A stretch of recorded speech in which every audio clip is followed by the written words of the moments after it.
2024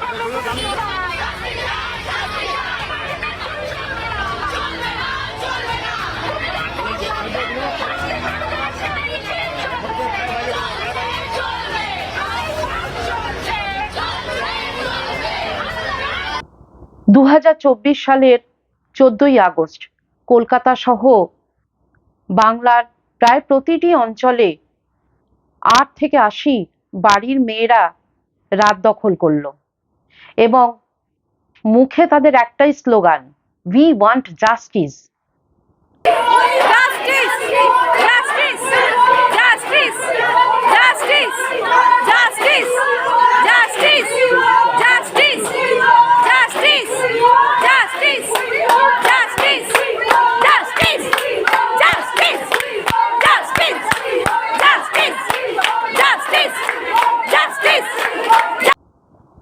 হঠাৎ এমন কি ঘটলো যাতে বাড়ির মেয়েদের রাস্তায় নামতে হলো জাস্টিসের জন্য?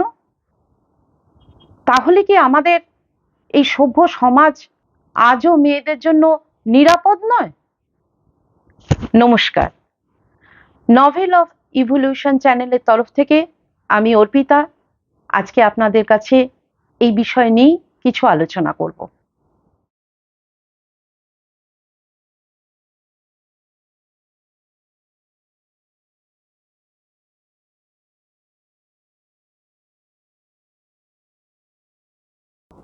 আগস্টের রাত, টানা 36 ঘন্টা ডিউটি দিতে দিতে ক্লান্ত হয়ে আরজি কর মেডিকেল হাসপাতালের 4 তলার চেস্ট ডিপার্টমেন্টের সেমিনার হলে একজন ইন্টার্ন গিয়েছিল একটু বিশ্রাম নিতে, কিন্তু পরদিন সকাল 9:30 নাগাদ সেই সেমিনার হলেরই কাঠের পোডিয়ামে ওপর তার মৃতদেহ পাওয়া যায়।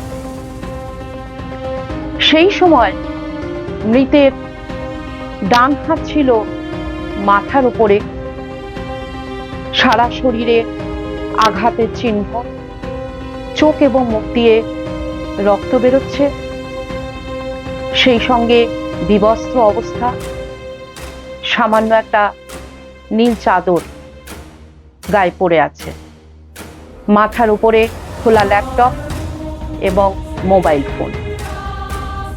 এখানে কিন্তু আমি নির্যাতিতার প্রকৃত নাম বলবো না, কারণ আইপিসি সেকশন 228 এ ধারা অনুযায়ী একজন রেপ ভিকটিমের নাম, প্রকৃত পরিচয় জানানো আইনত দণ্ডনীয় অপরাধ।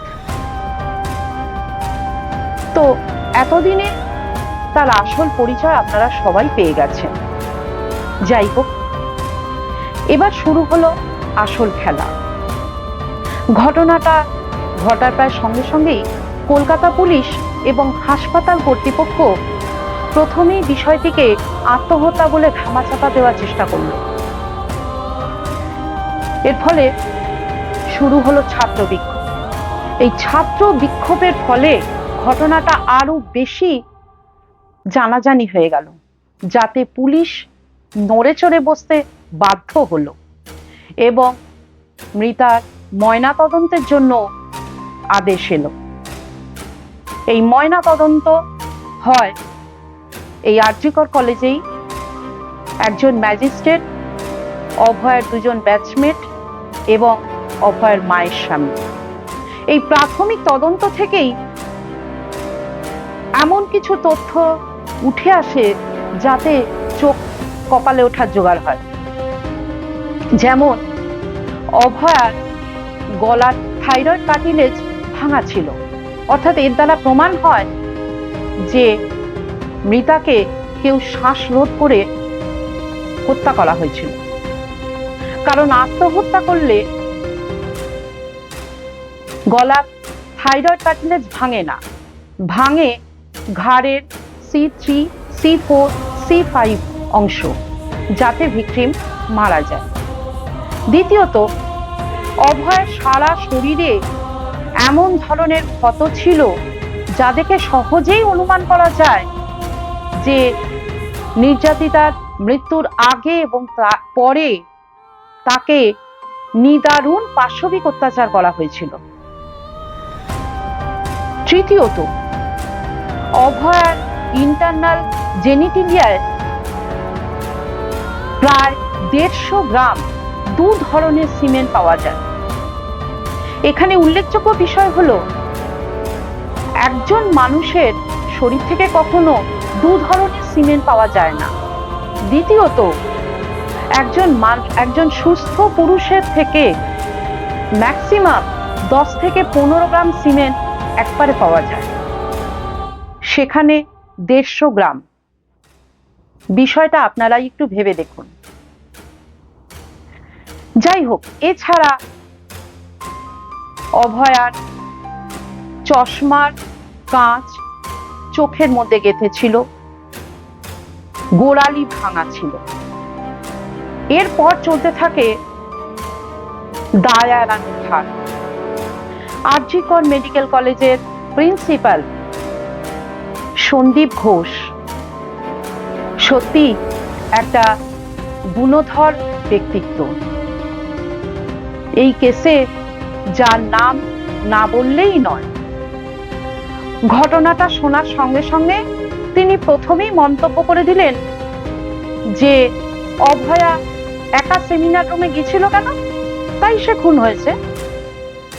এই সেই সন্দীপ ঘোষ যিনি দুর্নীতির দায়ে 2 বার ট্রান্সফার হয়েছেন। এই সেই ব্যক্তি যিনি আর.জি. কর মেডিকেল কলেজটিকে পৈতৃক সম্পত্তি ভেবে জুনিয়র ডাক্তারদের জীবন অতিষ্ঠ করে তুলতেন। এই সেই ব্যক্তি যার নামে আগেও এফআইআর হয়েছিল। এরপর আসি পরবর্তী ঘটনায়। এই ঘটনা জানাজানি হওয়ার পরেই পুলিশ কিন্তু একজন অপরাধীকে ধরতে পারল, যার নাম সঞ্জয় রায়। তিনি পেশায় সিভিক ভলেন্টিয়ার।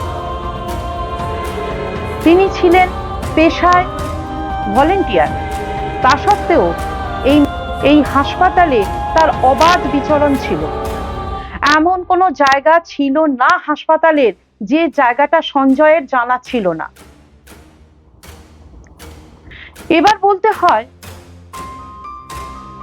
এ রাজ্যে এই দেশে মানুষ ল অ্যান্ড অর্ডারকে কতটা সমীহ করে চলে।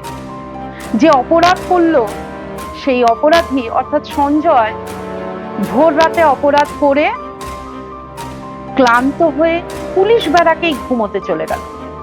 নিশ্চিন্তে ঘুমোচ্ছিল যতক্ষণ না তাকে ধরা হয়। তাহলে এই সব থেকে কিছু প্রশ্ন উঠে আসতেই পারে। সেই সমস্ত প্রশ্নের কয়েকটা আপনাদের সামনে আমি রাখছি। প্রথমত, অভয়ার মৃত্যুর ঠিক পরেই প্রিন্সিপাল কেন এটাকে আত্মহত্যা বলে চালাতে চেষ্টা করলো? তাহলে কি এর মাধ্যমে প্রকৃত অপরাধীকে আড়াল করতে চেয়েছিল? দ্বিতীয়ত, ঘটনা জানাজানি হতেই পশ্চিমবঙ্গ সরকার অপরাধীকে ফাঁসি দিয়ে দিল কেন? তাহলে কি সঞ্জয়ের আড়ালে অন্য কোনো নেতৃস্থানীয় কিছু দাদার হাত ছিল নাকি, যাতে সঞ্জয়কে ফাঁসিতে ঝুলিয়ে দিলে বা সঞ্জয়ের মুখ বন্ধ করে দিলে আসল অপরাধী ছাড় পেয়ে যায়? তৃতীয়ত, এই কেসের শো স্টপার সন্দীপ ঘোষ, তিনি তো তৃণমূল কংগ্রেসের বিশাল আশীর্বাদ ধন্য মানুষ। কারণ তার প্রথম পোস্টিং হয়েছিল ক্যালকাটা ন্যাশনাল মেডিকেল কলেজে ভাইস প্রিন্সিপাল হিসেবে। সেখান থেকে তিনি চলে আসেন আর.জি. কর মেডিকেল কলেজে প্রিন্সিপাল হিসেবে। কিছুদিনের মধ্যেই তিনি আবার চলে যান মুর্শিদাবাদ মেডিকেল কলেজে। সেখানে র্যাগিং এর কেসে জড়িত হয়ে সরকারের আশীর্বাদ ধন্য হয়ে তিনি পুনরায় আরজিকর হসপিটালেই চলে আসেন প্রিন্সিপাল হয়ে। এরপর যখন তিনি কলকাতা হাইকোর্টের কাছে নিরাপত্তা চাইতে গেলেন, তখন প্রধান বিচারপতি টি.এস. শিবজ্ঞানম তাকে প্রভাবশালী তকমা দিল। এরপর তিনি স্বাস্থ্য ভবনে যাওয়ার পথে সিবিআই এর হাতে ধরা পড়েন। এতে কি তৃণমূল কংগ্রেস প্রশ্নবাণের মুখে পড়বে না বলে আপনার মনে হয়? আমার কিন্তু মনে হয় প্রশ্নবাণের মধ্যে পড়বে। চতুর্থত, অভয়া যে সেই সময় সেমিনার হলে যাবে, এই খবরটা অপরাধী পেল কি করে? সে তো নিশ্চিন্তে খাওয়া দাওয়া করে ব্যাচমেটদের সঙ্গে গল্পগুজব করে রেস্ট নিতে গেছিল। তাহলে কি এদের মধ্যেই, অর্থাৎ সর্ষের মধ্যেই কি ভূত ছিল? বা সেক্ষেত্রে আমরা আশা করতেই পারি যে হয়তো বা এই ব্যাচমেট বা মেডিকেল বা অন্য কোনো ইন্টার্ন খবরটা পাঠিয়েছিল। পঞ্চমত,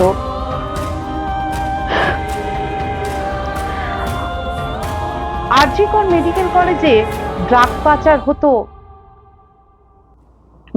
বা সন্দীপ বাবুর মাধ্যমে মদেরও যোগান চলতো, তো অভয়া কি আরো কোনো গোপন তথ্য জানতে পেরে গেছিল, যেগুলোকে মেডিকেল কলেজকে সামনে রেখে পেছনে এ ধরনের কাজ কারবার হতো? আর এই জেনে যাওয়াটাই কি তার মৃত্যুর প্রধান কারণ হয়ে উঠল?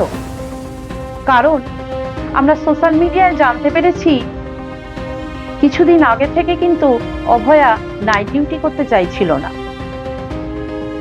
হয়তো এই বিষয়টাই তাকে মৃত্যুর দিকে ঠেলে দিল।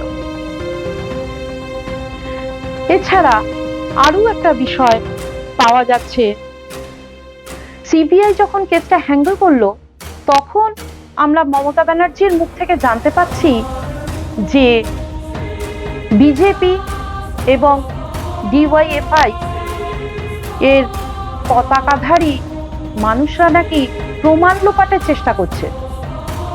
আবার বিজেপি এবং সিপিআইএম দুষছে তৃণমূলকে। এই ধরনের রাজনৈতিক চাপানুতারের মধ্যে কি আসল অপরাধী পার পেয়ে যাবে? আপনাদের কি মনে হয়? पश्चिम बंगाल की जिस घटना को लेकर आज पूरा देश आहत भी है और आक्रोशित भी है, उसके ऊपर सर्वोच्च न्यायालय ने जो सवाल किए हैं वो लोकतंत्र और सरकार चलाने वालों की मानसिकता और नैतिकता के ऊपर उठे हुए गंभीर सवाल है। हम सब ये जानते हैं कि इस घटना को किस प्रकार से 5 प्रकारों से नष्ट करने का या पार्श्व में डालने का प्रयास किया गया। पहला विषय घटना, फिर घटना का संवेदनहीन बचाव, उसके बाद जिस निर्ममता के साथ सबूतों का नष्ट होना, उसके बाद उपद्रवियों के द्वारा वहां आतंक, और उसके बाद बयान की धमकी। और आज एक बात और स्पष्ट हो गई कि तृणमूल कांग्रेस की सरकार तो पूरी निर्लज्जता के साथ अपराधियों को संरक्षण और पोषण देने में तो लगी हुई है, परंतु इंडी गठबंधन का किरदार भी साफ हो गया। मैं देश की जनता के सामने यह बात रखना चाहता हूं कि आज तृणमूल कांग्रेस सरकार का वकील कौन है? श्री कपिल सिब्बल वकील हैं पश्चिम बंगाल सरकार के, सांसद हैं उत्तर प्रदेश की समाजवादी पार्टी के समर्थन से और पूर्व मंत्री हैं कांग्रेस सरकार के। अब कोई किसी प्रकार का किंतु परंतु नहीं है कि ये सब एक दूसरे के अपराधों के संरक्षण के लिए खड़े हैं, और ये वही लोग हैं जो हर अलगाववादी के पक्ष में कोर्ट में खड़े होते थे, आतंकवादी तक के पक्ष में कोर्ट में खड़े होते थे, आज एक बार फिर दुर्दांत अपराधी के पक्ष।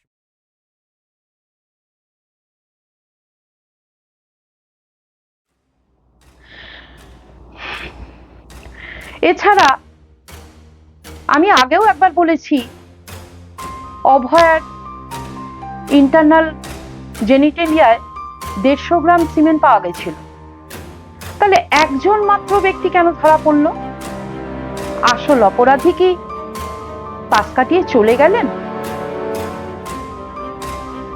আরো একটা পয়েন্ট আছে কিন্তু, 18ই আগস্ট থেকে 24শে আগস্ট পর্যন্ত কলকাতা পুলিশ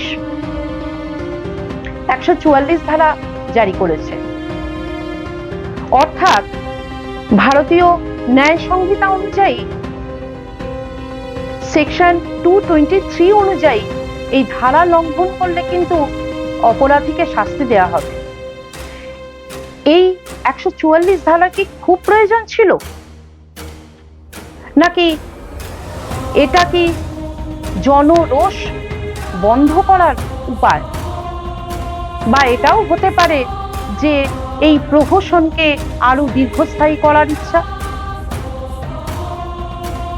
আরো একটা বিষয়ে আপনাদেরকে দৃষ্টি আকর্ষণ করতে চাই, যে 14ই আগস্টের রাত্রে যেই হসপিটালে যেই হামলা হলো সেটা পুলিশ কেন জানতে পারলো না?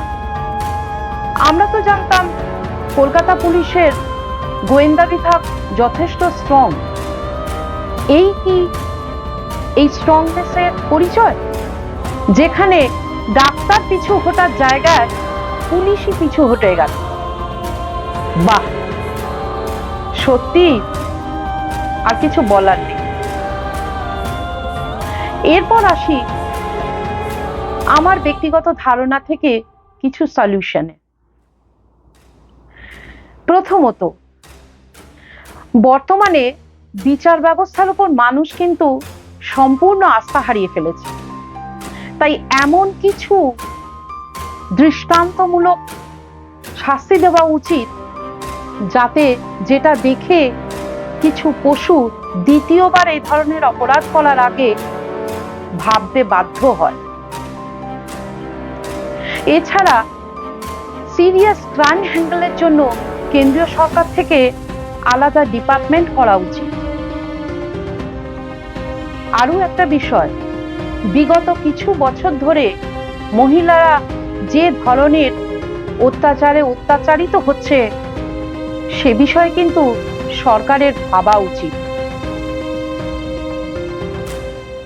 নারীরা নিজেরা কেন পারে না নিজেদের আত্মরক্ষা করার জন্য? অবস্থা বুঝে নিজেদের আত্মরক্ষা নিজেরা করতে শিখুক। অবশ্য এটা আমার মত। এছাড়া প্রতিটি সরকারি হাসপাতালে কঠোর পুলিশ প্রোটেকশন দেওয়া উচিত। আর একটা বিষয়, সরকার থেকে অবশ্য বলা হয়েছে যে আলাদা রেস্টরুম বা শৌচাগারের ব্যবস্থা করা হচ্ছে। এই ব্যবস্থা করা হচ্ছে কথাটা যেন ব্যবস্থাতে থেকে না যায়, দ্রুত ব্যবস্থা করা উচিত। এখন একটাই কথা আমি শেষ পর্যন্ত বলতে পারি, যে আমরা তো নিজে থেকে অনেক ক্ষোভ বিক্ষোভ করে যাচ্ছি। প্রকৃত বিচার কি সত্যিই পাবো আমরা? তো সেই দিনটার জন্য আমাদেরকে কিন্তু সময়ের অপেক্ষায় থাকতে হবে। সময়ই বলে দিতে পারে যে অভয়ার এই কেসটি প্রহসনে পরিণত হবে নাকি প্রকৃত বিচার পাবে। তো আজ এই পর্যন্তই। আপনারা সবাই ভালো থাকবেন, এ কথা আর বলছি না। প্রতি বুধবার আসবো, এটা কথা দিচ্ছি। তবে বিচারের আশায় আজকে শেষ করলাম। নমস্কার।